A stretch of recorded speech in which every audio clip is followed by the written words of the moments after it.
welcome to All About You with OMG and Friends, where we talk about the things that you think about. I am your host, OMG, along with my co-host, Daydream, and your wellness warrior, Susan Ned. We'd like to thank you for joining us today, and we ask that you please join in on the conversation, where your thoughts, your comments, and your opinions help drive the conversation. Today our topic is Love Thy Neighbor, My Brother's Keeper. You know, nearly 100 years ago, historian Carter G. Woodson established a week-long commemoration of Black achievements and history. Through that initiative, Woodson would lay the groundwork for what would eventually become known as Black History Month. And in the United States, the month of February is a celebration of Blackness, paying tribute to those who fought for racial and social equality. The month serves to highlight the existence of the African diaspora in the United States, and in schools turn our civics and history classes into necessary discussions about their contributions. However, many times the history is incomplete. While we completely learn about imperative African American figures such as Martin Luther King, Malcolm X, Rosa Parks, Harriet Tubman, Maya Angelou, and many others, we don't often hear about the importance of Afro-Latinos in the United States. Because Black and Latino are incorrectly seen as mutually exclusive, Afro-Latinos find themselves overlooked. As we acknowledge and honor Black heritage, here are a few African Latinos whose important contributions to U.S. history should not be unrecognized during Black History Month or the rest of the year for that matter. Now let's talk about a few of them just to bring you up to speed. There was Jose Barbosa. He was a physician, sociologist, and politician, and he was one of the first Puerto Ricans and persons of African descent to receive a medical degree in the United States. But he also made history in plenty other ways. He served in the executive cabinet under Puerto Rican Governor Charles Allen and joined the Puerto Rican Senate. Barbosa, who advocated for statehood, also established El Tiempo, the island's first bilingual newspaper. Then there was Puri Thomas, and he wrote a book called Down These Mean Streets. And his work is noteworthy on African Latino dad in the United States, discussing the racism, identity issues, and poverty he experienced during a lifetime growing up in Spanish Harlem. And he was Cuban Puerto Rican poet who created a piece of literature that shone a light on his own community. Now, he was a darker-skinned Latino, and he faced discrimination both from his family and the society as well. His father reported preferring his lighter-skinned children. During Puri's youth, he used and sold drugs and ended up in prison after he hurt a police officer. During these 7 years, he finished high school and turned towards writing. And his work he has created was so trailblazing that the editor told him that Down These Mean Streets created a new genre. Everybody speaks like themselves. Also, there was Gwen Ifill, and this is one of my favorites. She was the late television news anchor whose father was of Panamanian and Barbadian descent, and she left a mark on American media. She was among the first Black women to host a nationwide television public affairs program in the United States. She paved the way for other journalists of color. Ifill worked for the Washington Post, the New York Times, NBC, and PBS, and became the first Black woman to moderate a vice presidential debate. There's also Julia Burgess, and there are quite a few that you can look up, and we will probably have these on our website. There's Vanessa Perez, there's Arturo Schomburg. Now, he was the son of an African Puerto Rican mother and a German father, and he was a historian who raised a significant amount of awareness to the African diaspora. He was reportedly inspired by a teacher who said that African descendants had no history. So he spent the bulk of his life dedicating to showing how vital our contributions were. After moving to New York, he became an important figure in the Harlem Renaissance. In 1925, Schomburg founded the Negro Literature, History, and Prints Division of the 135th Street Branch Library. It later became known as the Schomburg Center for Research in Black Culture. Again, we have Susan Juan, we have Sylvia Del Villard, there's Felipe Luciano. There are a host of other Afro-Latinos that have played integral roles in the diaspora as far as Africans and how they are perceived in this country. Now, with that being said, I'm going to flip over to something else. As you may be aware, in the book of Genesis, God was quite pleased with Abel and his offering, but he was displeased with Cain because Cain had a very evil nature, and Cain murdered his brother Abel. After which God asked him, "Where is Abel thy brother?" And Cain replied, "I know not. Am I my brother's keeper?" So today we're going to talk about love thy neighbor and am I my brother's keeper. So I believe that we are our brother's keeper. I believe that we should, in fact, love our neighbors. And in this case, our neighbors right now, speaking with Black Heritage and Black History Month, would be the Afro-Latino. Daydream, you are Latino. What are your thoughts on it? I totally agree. We discriminate within our own communities. It is true. If Afro-Latinos are discriminated against, I actually have one of my tios, he ends up being like a distant cousin, but the older they are, to show respect, we call them aunts and uncles. Right. But we have a Tio Pepe, and he was Black. And when I was growing up, I didn't understand. I was like, why does he look different from us? But it was like, okay, no problem. That's just who he was. Right. But he barely spoke any English. So, a lot of the family would be like, oh yeah, that's them over there. Oh wow. So there we go. That's them over there. So we see it, and I've gotten questioned about what I am. Are you mixed? Are you this? And it's not of, oh my gosh, are you mixed? Are you biracial? It's more out of disdain. Well, are you mixed? Well, do you have some Black in you? I can't imagine why that's important. Who cares? What does it matter? You live. You have life. You live. Right. It could be, as a matter of fact, this was recently on Facebook. I was commenting on someone's post that had to do about child support. And one of their friends, whoever it was, immediately asked, well, you look like you might have some Black in you. Have you checked into that? What does that have to do with anything? Well, you know what? I believe that there is no real pure race at this point. Mm-hmm. And the way it's headed, we're all mixed. We're all intertwined. And I love how 23andMe, there's different products, the DNA testing, 23andMe and Ancestry.com, they're pushing for people to get their DNA tested to find out exactly where and what they are. And you can even see some videos that have been posted online about how people get very emotional because they had no clue, and they're thinking they're one thing, and then come to find out they're like, oh, I'm Polish. This whole time I thought I thought I was a Native American, and instead I'm Polish and I'm Irish, and you look at them and it's like, when I look at you, I don't see it, but it's in your in your DNA. So we're all intertwined, and I love to see those commercials. And especially some videos on Facebook, because they were talking to people about their prejudice and racism, and they were and they were very adamant about being against this and this and that, and they broke down and started crying when they were like, well, this is who you are. The very same people that you're spewing hate against. I was just going to say, that's who you are. I was going to say the impetus from that should be that now you should be a lot more sensitive to other races that you are talking about. Correct. Now you carry some of that blood in you as well. Correct. But people don't want to own up to the fact that they're not just all of who they think they are. No, none of us are. Well, that's like, what was it? Was it a British couple who had a set of twins? And one was Black and one was white. One was white. Mm-hmm. And I thought I saw something not too long ago where they're teenagers now, and they're of course so different, but they talk about the way that they interact and how people treat them. Right, they're both treated, because one's, very freckles with red hair, exactly. And the other one is, she's Black. Exactly. There's no question that she's Black, but they're like, okay, well, we're twin sisters, and they get all kinds of hateful comments and disgusting looks and everything else. And I just can't imagine. Why does it matter? I think it upends people's belief systems too, right. When they find out they have a little bit of anything. They automatically assume I think too, they remember what they've said. Oh yeah, it comes back to bite them. And now they're like, what do I do? What do I do? Because me and my friends. Because this entire time I've been speaking about myself. Exactly. I've hated myself once they find out what it is. And I asked that question on the post. That's how I responded to the girl.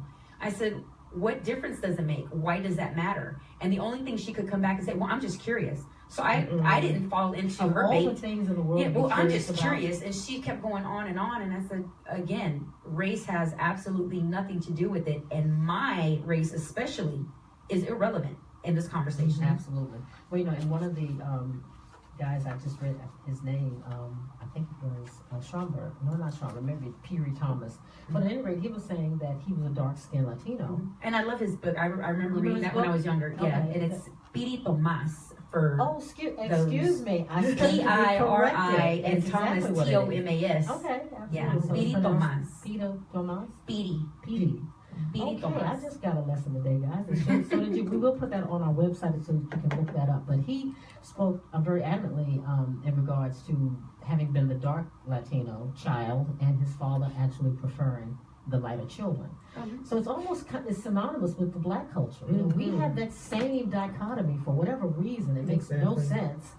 You know, who's light, who's dark, and and who's, you know, this part of the family. Like you said, well, back in the slave days, you know, the darker you were, you're one of those field Negroes, and you know, those who are lighter skinned and quote unquote prettier, they were the house Negroes, and they were preferred. So you know, even with that, there was hair texture, all of that. Yeah, absolutely. And even now, I think we still feel the brunt end of that. I'm not sure why we do, and I'm not sure why we have this dichotomy that's been created between the Latinos and the blacks. You know, because we did a show once on Chicas and Sisters.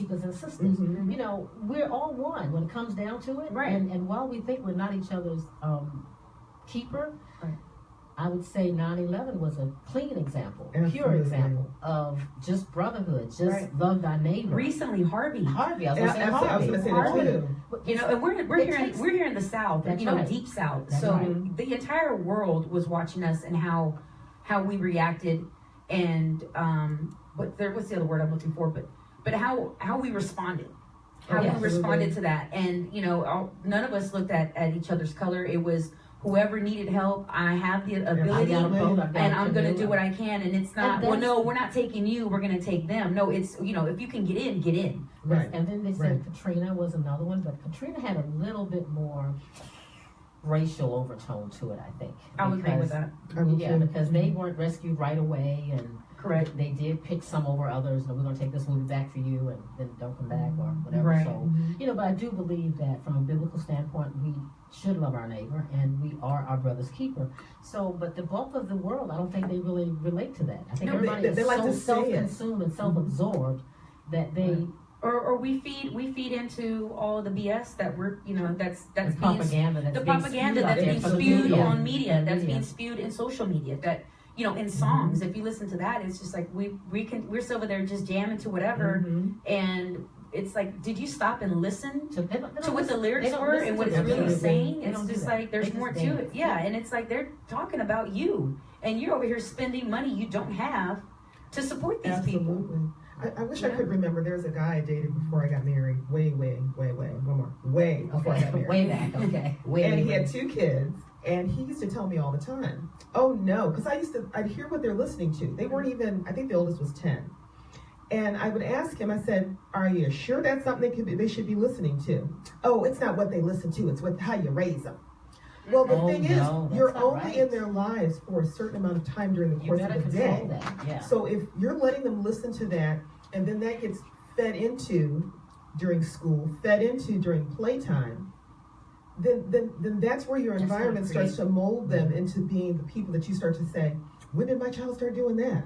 So now you want to be surprised. Right. It's like they've been doing it the whole time. Matter of fact, you encouraged it because you were giving them money to pay for these iTunes or to wear this clothing line and everything else. Just like with, you know, Tommy Hilfiger was a big deal when I was, you know, in the 90s. He was huge.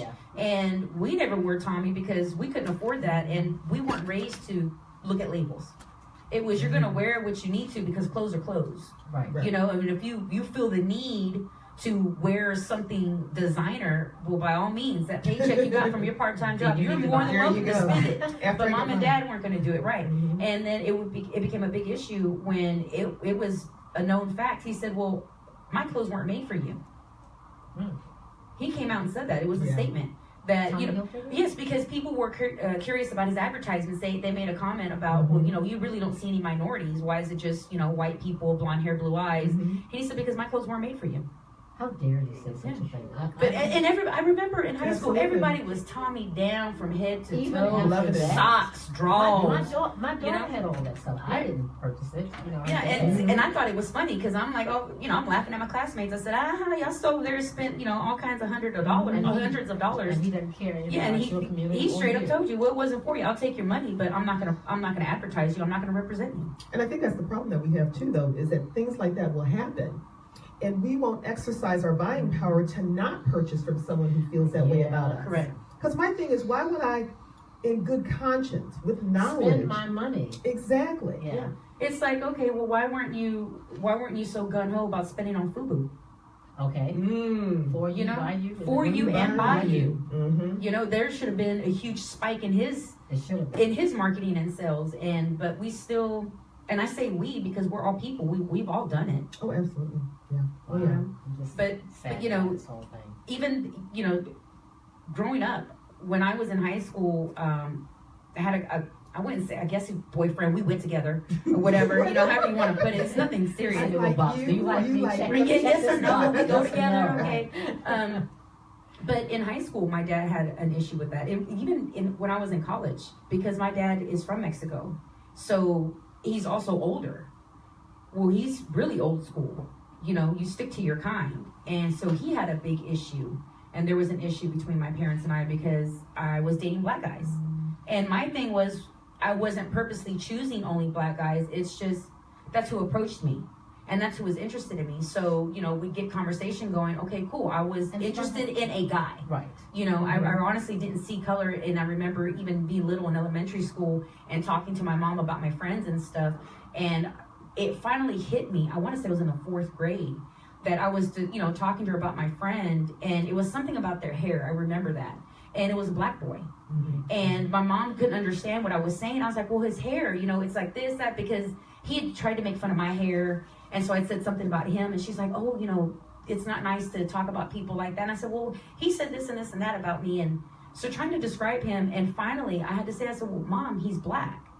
And so she goes, oh. But it wasn't until then that even as I said it, I felt uncomfortable saying that because that was the first time I had to just verbalize. Right, I had to describe someone in that way. I had never used race before. It was always my girl, my friend. She has the pretty blonde hair, or she has a long curly hair, or she has things like that. That was the very first time I used race to describe someone. I don't believe children actually know racism until I think it is a learned behavior. Absolutely. Because kids don't come here just knowing what they like and don't like. So it's the parents, and so again, my grandson, he's biracial. And, I love my son-in-law, my daughter, my grandson, and there is no color issue in the home at all.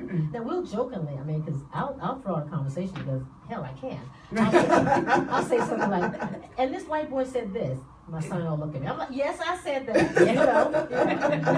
And so the other day, he was doing something around the house, and he gave me that look like he knew what you were about to say something. So he looked at me and I kind of cut it off. But, we all know of some of the sayings and things that go around. Like at this particular time, he was fixing something around the house, and I'm sure you've all heard the phrase "and rig."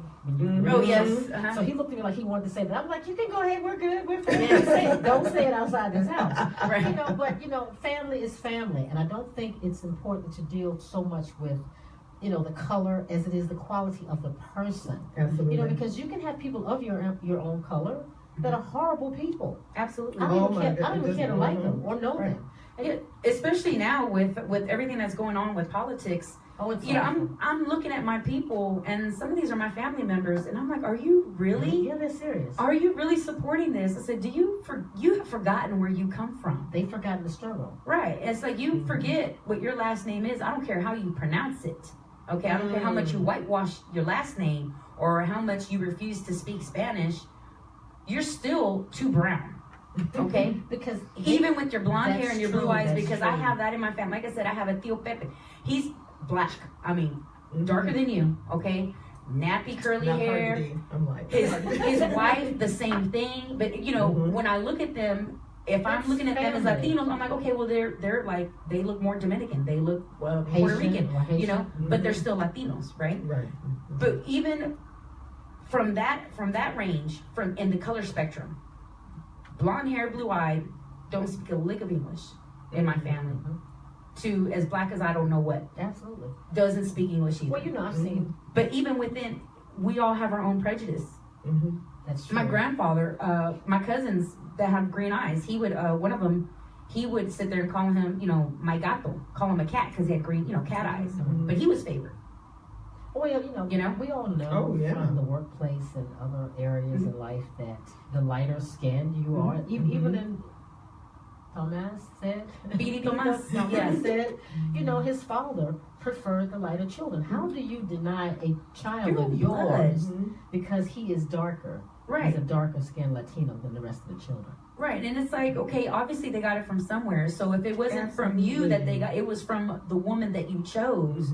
So how are you going to discriminate within? But then, if I remember correctly, he was a Rolling Stone also. So he had different mothers, but it goes back to the same thing. You still picked that darker woman to lay with. So obviously you weren't too prejudiced. Right. And if you shake anyone's tree, I tell people all the time, we're like the UN in our family. You shake the tree, you don't know what's going to happen. Correct. And we always laugh when people are trying to, like when they meet our family and they're trying to go through all these changes, figuring out who's who, what's what. I was like, see, you're going to hurt yourself because it doesn't even take all that. It's not we love each other. That's it. Right.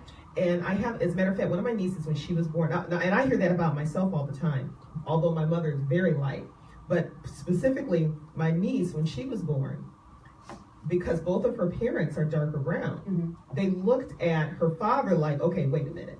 Somebody in here needs to be, she was very fair. She had hazel eyes when she was born. But she's the dead ringer for her dad. I mean, just spitting image.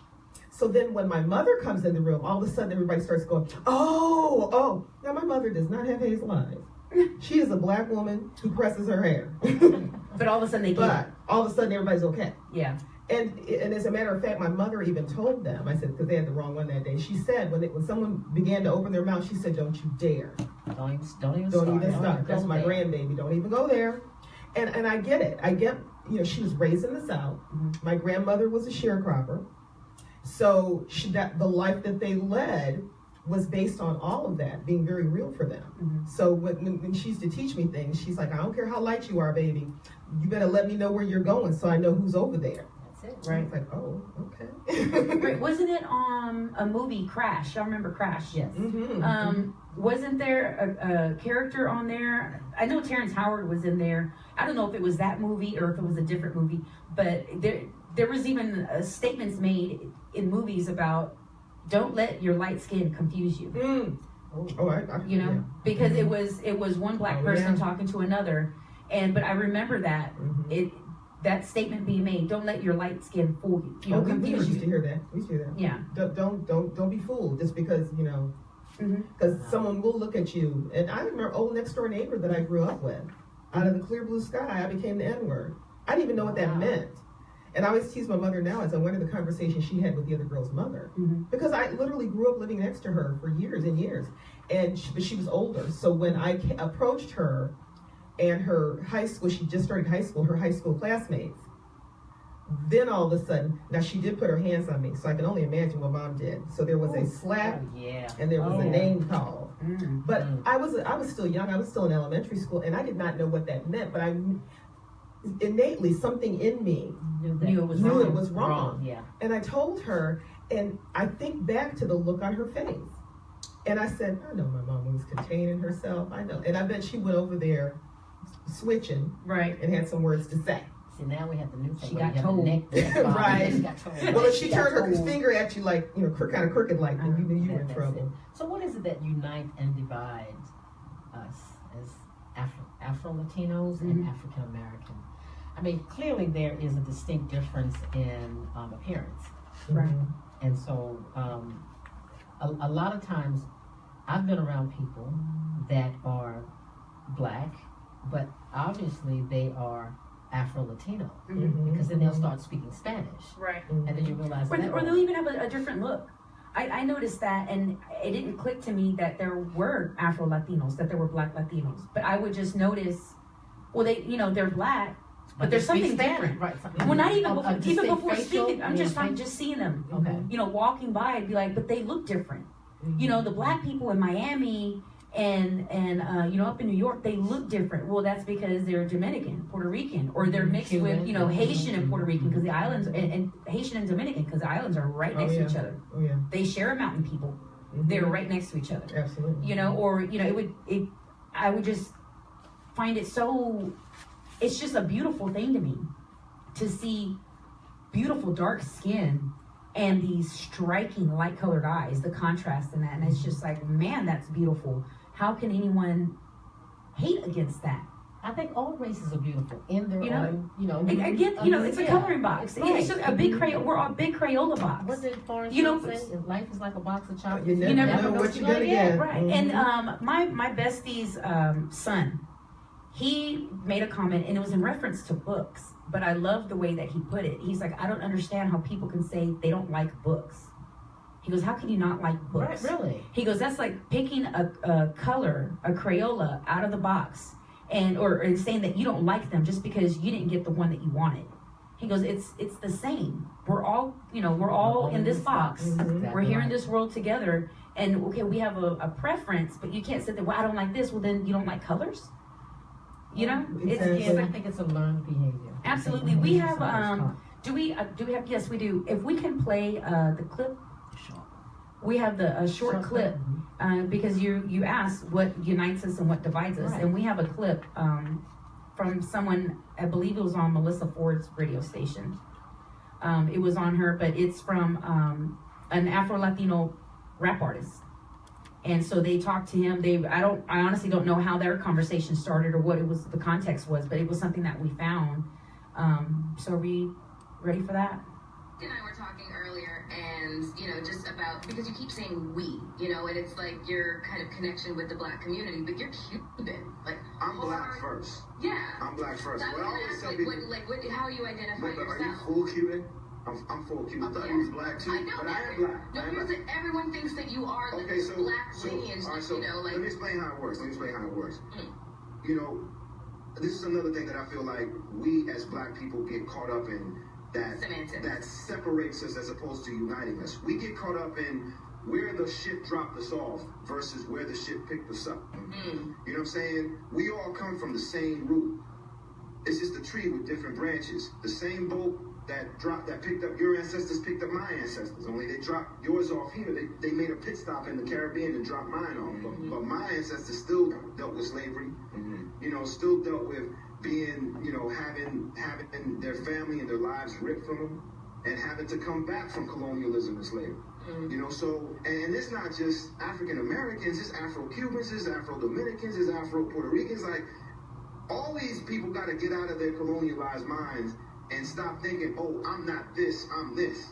Okay, yeah, you can be Latin, but you're Black first. And the separatism that takes us apart when we all have the same struggle and we all sit experience the same struggle. When I walk into a room, they ain't thinking, oh, we're going to give him a pass because he's Latin. Yeah. Or if a cop pulls me over, he's not like, oh, okay, I'm not going to shoot him or I'm not going to beat his ass because he's Cuban. No, I'm Black. You know what I'm saying? And I'm dealing with the same struggle. So we all gotta unite and fight for the struggle together because we're all dealing with the exact same struggle. Unfortunately, that still exists. Absolutely. Yeah, that still exists. Absolutely. Was that Alfonso? Yes, and I can't think of his last I can't remember his last name. We'll look it up, and of course we'll post it for you guys if y'all want to, if you want to hear more, if you're just interested in to see what else that he has to say. But absolutely, that's what unites us and divides us, because there's a show on Netflix, and it's actually a novela. It's in Spanish, but it'll have the subtitles for you guys. That's what else I love about Netflix, by the way. Just real quick.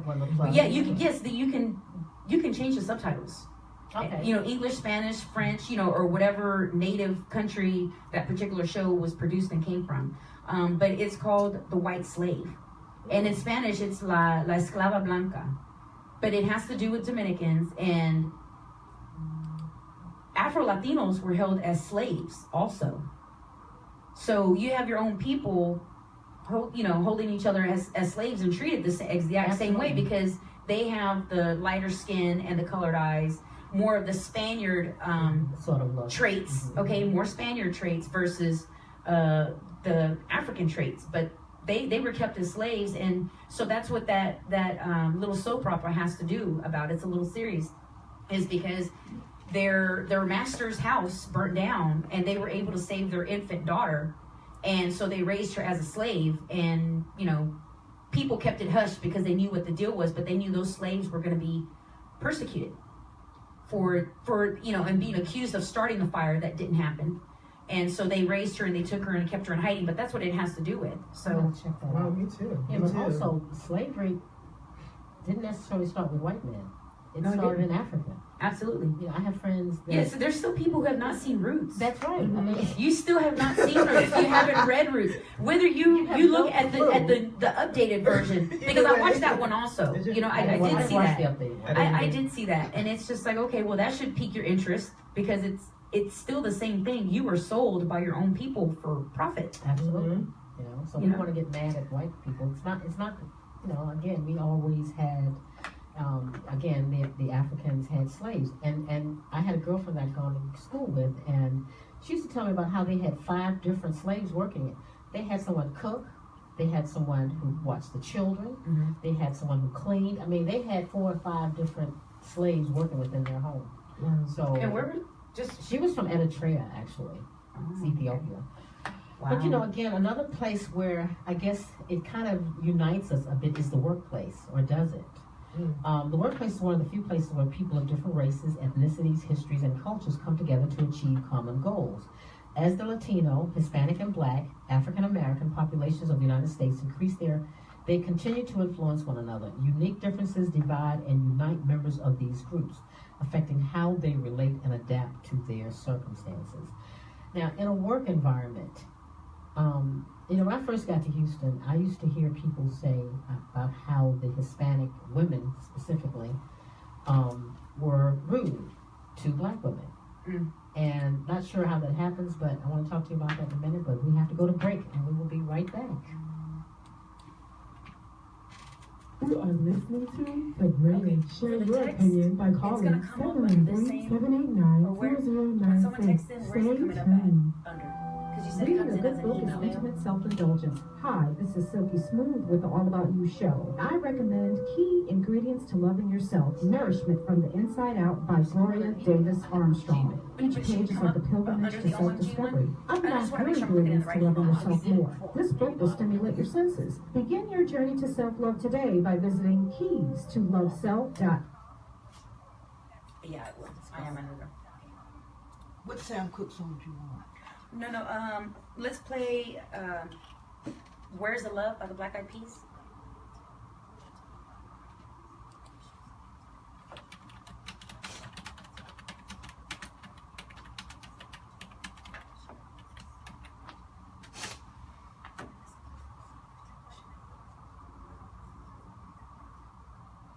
And we're only going to be able to play 2 songs, right? Total. Okay, and the last song we'll play is Redemption Song by Bob Marley. Okay.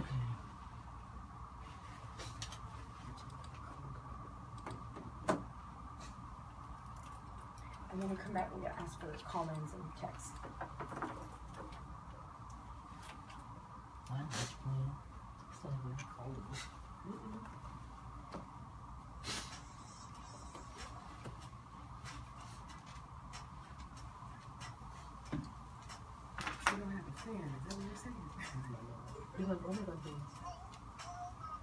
What are we going to do?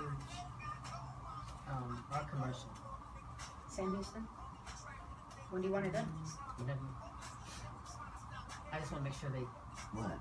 Which one?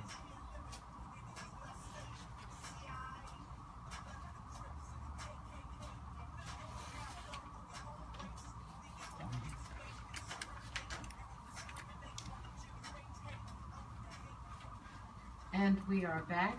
You're listening to All About You with OMG and Friends, where we talk about the things that you think about. I am your host, OMG, along with my co-host, Daydream. And your wellness coach, Susan Ned. Now, I think I had a question before you left, before we went to break. And when I moved here from the East Coast, there was some issue with Hispanic women and Black women.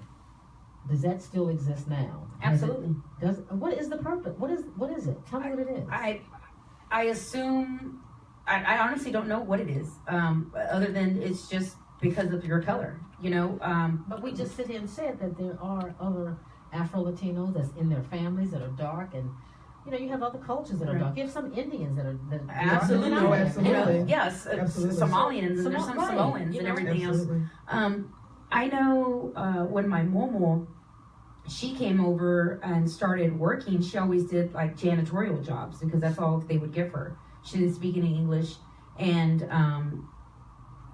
they, for whatever reason, she said that the black women always had an issue with her. They would try to pick fights, or if something was wrong, they would immediately, it was her fault because she didn't speak English. So they're like, well, she can't defend herself. Tell on her. Right, but she's, you can tell people's body language and tones. It doesn't matter if you understand the language or not. Right. You know what's going on. But she said that they, for whatever reason, always had an issue with her and would try to blame her for stuff and was always trying to get her fired or things like that. And, my experience, my understanding, a lot of the prejudice is, well, black people are lazy. They always want to sit there and complain and not do anything about it. I've seen both sides of it.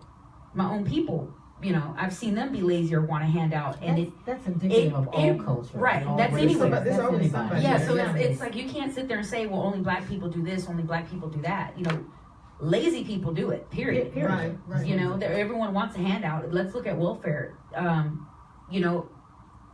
We're all on welfare. We're all on food stamps at some point or another, or have been, color-wise, on the color spectrum. It's not just, it's only for the black people, or it's only for immigrants. It's only, that's all who does it. No, we've all done it, especially with the recession and everything else that went on. If you look at the strip clubs, there are some highly intelligent women in there with engineering degrees and everything else. And it's like, well, what are you doing here? Oil and gas fell out. And all my bills are the same, and I need to do something because there's no one hiring, or they're hiring for the inexperienced because they can pay them less. Absolutely. So they're like, I have to be here and do something. But those women were able to make their money because they were intelligent and, had the intellect and could hold a conversation. They were very articulate. And so the men liked that. Okay, well, I can sit there and talk business with a gorgeous looking female. Hey. So it doesn't, it's like, okay, well, what do you do? People, I would never do this, I would never do that. And they're like, well, I have mouths to feed. So if I need to get on this stage and have someone throw money at me, then I'm going to do that. But I'm still going to use my intelligence, and I'm going to hold conversation, and I'm going to get these regular clients. And I'm going to go out to lunch with them, and I'm going to go out to dinner with them. I don't need to sleep with them, but I'm still going to be paid for my time. So we've all been there, or we will all be there at some point or another, So I don't understand, where it started from as far as why Latinos and blacks hate each other. I don't know. I mean, we were all thrown into the ghetto. That's it. Seriously, we were all thrown into the ghetto. And I've even heard clips, it had to do with the Trump supporter. It was a black guy and a white guy, and the black guy was talking about why he has a problem with immigrants and Latinos coming in because they're taking all the jobs. We're not even just taking all the jobs, but taking over his ghetto. Dang, really? Yeah. Lord. He was talking about taking over the ghetto. Well, because y'all come over. He's talking about y'all Latinos. Y'all come over here, and y'all want to take these jobs, and y'all's too poor too, and y'all gonna come move into our neighborhood, and y'all end up pushing us out. You're upset because you're having to share. Ridiculous. But it's like, really, you're fighting over a ghetto? Well, I think sometimes the diaspora, which is the involuntary movement of people from their culture, I think blacks kind of feel more hurt, more disenfranchised simply because they were removed from their language. Now, with Afro-Latinos, you still have your language. Correct. See, blacks don't have that. Right. So I think to some degree, they're, as a people, that we still harbor that sort of anger. Still holding on to that. Yeah, we're still holding on to that. Right. Okay, well then, learn it. Do some history. Do some research. Figure out, organize. Hey, well, let me figure out, okay, well, I know I come from Africa. Well, in such and such community, here in Houston, you have the you have African communities, and we call it the International District. Right. If you go out to the Southwest, closer out there to A-Leaf, out in the SWAT, the African restaurants. Correct. Yeah. You have, or even Chinatown here in Houston has changed. Well, it's moved. Chinatown used to be a part of downtown. It used to be downtown, Shenandoah and all that. Right. Now that's regentrification. Well, now that's Bel Air. You have Bel Air. Now correct. Now Chinatown has moved out to the Southwest area, closer to the west. Well, and the street signs are put in different languages. Well, if you know that's where it's at, then why don't you go there and say, look, I don't know exactly where I'm from, but I know I have African roots. I know I have Chinese roots, Korean roots. I know that I'm Indian. I know that I'm Samoan. Why not seek those communities out and say, I want to learn. I want to know who I am. You know, for us Latinos, gangbangers picked up and embraced the Aztec culture and the Mayan culture. Granted, it was done for wrong because that's how they would communicate with each other. But I still have to give them props for going that distance and learning and researching our ancestral language. You know, so my family's from Mexico. I have family that we know for a fact that we also have Spaniard blood in us. Are we Aztec? Are we Mayan? Are we a different Indian tribe? We don't know exactly, but I can go and do the research, and I want to learn my native language because it's getting lost.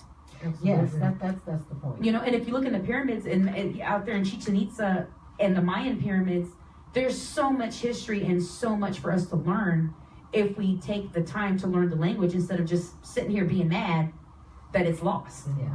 Well, and I think too, I find so many people, and I wish I could remember where I read this, where as a people, as Black people, we've got a false sense of acceptance. Like we were under the illusion many, many years ago that if we have what our Caucasian counterparts have, what we are told, then we will be accepted. That we're going to be accepted, it's going to be okay, we done come up. Okay, so now I hear people talking, and I'm the first one to look at people sideways and go, no, that ain't right.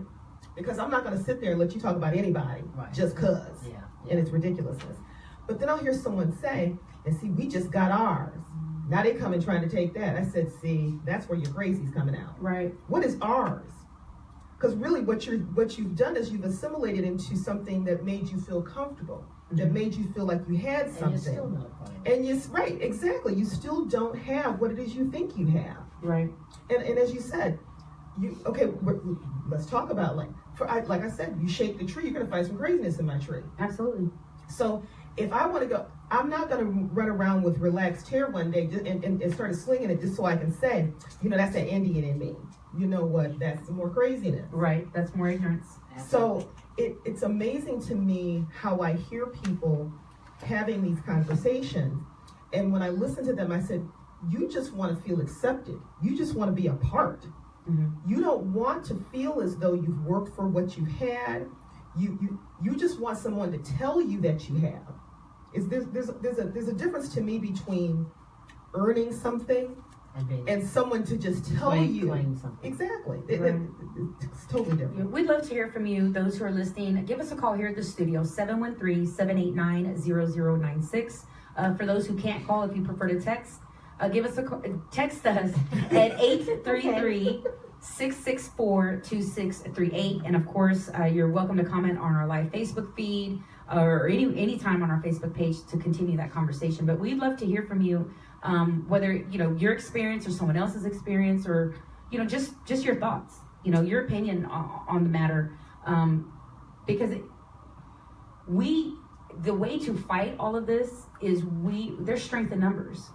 So minorities, period, are the majority. If we put all of our numbers and our percentages together, we are actually the majority. We outnumber the majority, okay?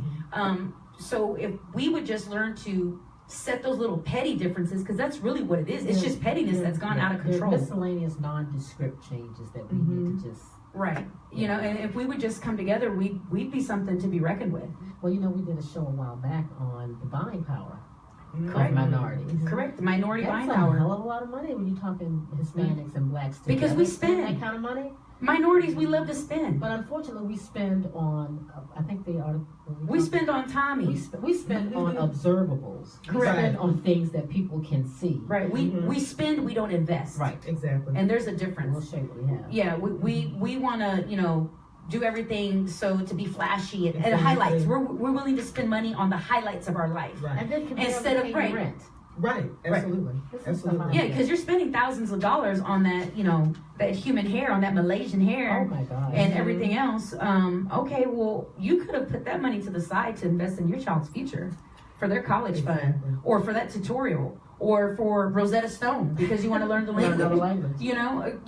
you could have done that, and that $1,000 would have taken you a lot further than just the 3 weeks you're going to have that hair up on top of your head. I'm sure there's some classes on learning some of the different African languages. There has to be. There has to be, because again, I think language is a big issue. And for anyone, if you have any Afro-Latino, right, if anyone has connections to those communities or organizations, whether it's an African school or if like Mecca. You teach Swahili. You teach Swahili. Yeah. Whatever your language is. I don't care what language, what country it's from. But if you have connections on that, or if you know organizations that do that, please send that information to us. We want to put it on our website. We want to put it on our Facebook pages and on Twitter. And we want that to be out there, because that's the other thing is we're not willing to do the work. Okay, well, let's help each other out and do less work, and we're going to give you those links. Absolutely. Right, let's work smarter and not harder. But we would love to have that information so that we can pass that along. And also not to look at it as an excuse for yet another excuse to just be separate. Mm-hmm. We can be separate but together. Yes. We can. I can learn the Blackfoot Indians language along with whatever African country I originated from, and still be.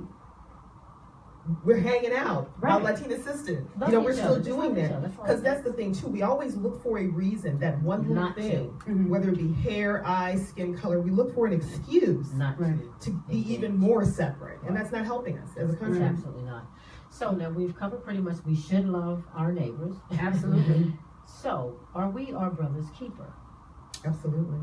Well, that's an extension of our love. Absolutely. It is, but we don't really get that kind of love. Mm-hmm. I think there are a lot of cultures that give that sort of love, but I don't think that there's reciprocity on other ends.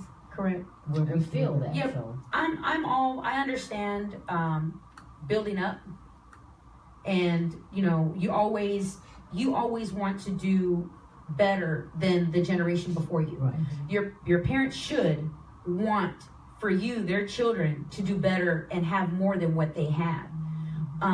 But I think when that happens, we forget where our foundation is at. Right. You've got it up. You're up on the 4th floor now. Yeah. And that's great and wonderful. The view is awesome, but you forget what you're standing on. The shoulders of Absolutely. So you can be, I could be. My last name is Castillo. I can be Castillo if I want, but when it comes down to it, I'm Castillo. Absolutely. Okay, and that's where it started from, and that's how I was able to get to the 4th floor. And we forget that. We need to remember that, because people will, like athletes, they're the perfect example. Okay, I understand you wanted to remove yourself from the streets. Oh, it's awesome. That's great and wonderful. That should be everyone's goal. Ostracize themselves from people. Correct. But don't forget to give back. Right. Go back into your community and, be there for career day. Be there, build organizations, build those youth centers and put money and invest in that. And give money back, give your time back, because and at that point, there's other people, well, I just don't have the money to. You don't have to. Just Sometimes give someone your time. Volunteer your time. Big Brothers, Big Sisters, other organizations. Go to those organizations that deal with those at-risk youth. Working for the county, we had a big issue with getting volunteers because they only wanted a certain type of kid. They wanted that, low-level criminal. Ghetto. No. They wanted the low level, as in, they skip school. They cuss out the teacher. That's who they wanted to work with and quote unquote help. Okay, but what about the gangbangers? Teach them how to go fishing. Literally, take them fishing. Teach them how to change a tire, change an oil. They love that because they didn't have someone. Just spend that time with them. Well, I don't know how to do this. I don't know how to do that, miss. Why not? Well, no one's ever taught me. I don't know. This is just what I know. Okay, well, take him out to eat. We had kids who, it was the greatest thing to be taking a Jack in the Box. Man, no one's taking me out to eat. Oh, that's great. Where'd you go? We went to Jack in the Box. You know how humbling that is? Yeah. You went to Jack in the Box for some 99-cent tacos, and to them, that was the greatest thing out of their entire year. Because no one had just done something for them. Like well, all they see is my tattoos. I'm a gangbanger. I'm this, I'm that. Well, miss, my hair. Because, females, we love to sit there and change our color. Well, my hair is pink or my hair is blue or I shade this design. We're all worried about what we look like on the outside. We forget that we're all the same on the inside. I'm going to read Proverbs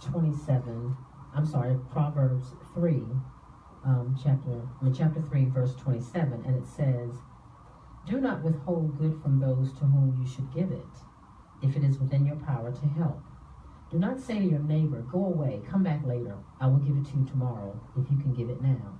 I think this typifies exactly the fact that you are your brother's keeper, and you should love thy neighbor. So I think it's right here, and whether or not people live up to that is a whole nother story, but I think it's here. Absolutely. Yeah, and you know, your little local businesses, those, they got a mixtape. They have this little boutique, Okay, well, if it's the senora from down the street and she's selling tamales, or this little taco truck, hey, they're just trying to make ends meet. Support those businesses. You sit there when you're on social media and your Snapchat and everything else. When you're doing that, think about what shirt you're wearing and what logo you're wearing. Why are you advertising all of them? Why not go to the dude who does screen printing from his garage? Absolutely. And why don't you advertise what he's about, and his T-shirts and their posters and everything else? We need to build each other up and invest in ourselves. Absolutely. We need to remember that, and that's what building your community is. Your community is where you reside. It's not. It's where you do business. Yeah, it's where you shop and where you're spending money. So quit spending money on these big corporations that are doing nothing for you. That's mainly what it is. Is we need to do that. I'm happy, and it felt really good to be able to start working with a minority-owned company, and that was part of the reason why I accepted the position. You want to help them build. Absolutely. I thought it was great. I'm thinking, okay, well, he's, the operations manager, this, I don't know, with this, I'm the owner, blah, blah, blah, whatever. Cool. That's great, because I have never worked for my own people, for another Latino, much less be an owner. Now, I've worked in some clubs, and those are minorities, Greek, Indian, right? So it's like, okay, well, I've worked for other minorities, but my actual own Latino people. So that was part of the reason in wanting to go ahead and accept that position, is because, that's cool, that's great, and immediately, day one, the culture within the office, it was very comforting, because it's what I know, it's what I recognize, and it's like, this is how every office should be, and not just because we're all Latinos here, or we all, we found that little clique in our office, we're going to stick to these people. That's how every workplace should be, every environment. So, really quickly, we have, for those here in Houston, a big season started, and that was for live horse racing at Sam Houston Race Park. So if you get a chance, live horse racing is back and better than ever at Sam Houston Race Park. They have 50-cent beer every Friday and free t-shirts. Well, this Friday, it's free t-shirts for the first 2,500 fans on Saturday. So come out and see all the new Ninja Warrior course, and in between, join some Race Family Entertainment. Again, that's Sam Houston Race Park. They're live horse racing this Friday. Is 50-cent beer and free t-shirts for the first 2,500. Wow. I think it's thoroughbred racing time. Yes, and that's always exciting. I know, maybe it's a Southern thing, but we always get excited. Hey, live horse racing is coming back. It's a great time. Even if you know nothing about horse racing, go out there and learn. Ask your neighbor. Ask your neighbor spectator. Hey, can you show me, what's the deal? How do I read this? It's a lot of fun out there. It's a good family activity too. I've seen children out there where families are taking their children down to the lower level to actually see the horses when they come out. Yes, you get to see when they come out. You get to see, a lot of they see on TV, but you've not really experienced it. Right, and when they win, you get to see the little winner's circle and everything. Absolutely. And they, you get to get a one-on-one with the jockeys and the trainers and everything. My niece loves it. Anytime we tell her, hey, we're going to go see the horse races, she gets all excited, and she's like, well, I got to get my boots. I got to get my boots, Yeah, I need to catch one of the races myself. I think if we get an opportunity, we may put their, we'll direct their... Absolutely, everything, yes, we'll have their information, so you can get further information, the link to their website, if you have other questions, or if you want to, hold an event there. That's the other thing I think people forget. You can actually hold events at the race park. So we'll have all that information up on our website, which is www.allaboutyouShow.info, and it's all about you, the letter U, whenever you go there. Absolutely. Grateful. Got a little gratitude here. Start where you are. If you haven't got all the things you want, be grateful for the things you don't have that you don't want. Did you all get that? That's very serious. Repeat that. To it. Sure, I can repeat it. Sure. If you haven't got all the things you want, be grateful for the things you don't have that you don't want. Absolutely. Initially, it is good to know what you want, but it is equally as good and important to know what you don't want. Yeah, be grateful. You don't have this negativity. You don't have this, right? Exactly. Absolutely. Yeah. So we're going to also put on our website. There was a study conducted. It was called the Diversity Factor, and it's Latinos and Blacks. What unites and divides us. So I want you to put a copy of that, just so you can have an opportunity to do that. And then again, go to Sam Houston Race Park. There's big fun awaiting you there. A lot of fun, guys. And on closing, as we head out, we have another clip that we want to play, and this is she's Amara La Negra. For those who know her, she was on Love and Hip Hop Miami. That's how her claim to fame in America came to be. She's actually an established artist in the Latino community. But she went on a show, and she had some things to say about her struggle within, again, within the Latino community and crossing over into the American market. To me, but I know that in a lot of places, people don't see that as much. I just feel like we come in so many shades. Like, my mom is a little bit darker than you, but my father is very, very, very dark and way darker than me. So we come in so many different shades that it's like, why is it so hard for people to understand or accept me? Because I just feel like there's standard of beauty in the entertainment industry that you have to look a certain type of way in order to be pretty. Your hair needs to be straight and silky in order to be pretty. Or if you're Latina, you have to look like J-Lo, Sofia Vergara, Shakira. But when you look like me, you don't look Latina enough. What does that even mean? There isn't a Latin country that doesn't have people that look like myself. So why aren't we on magazine? Why aren't we on movies? Why aren't we? So it bothers me. And we will see you next week on the radio.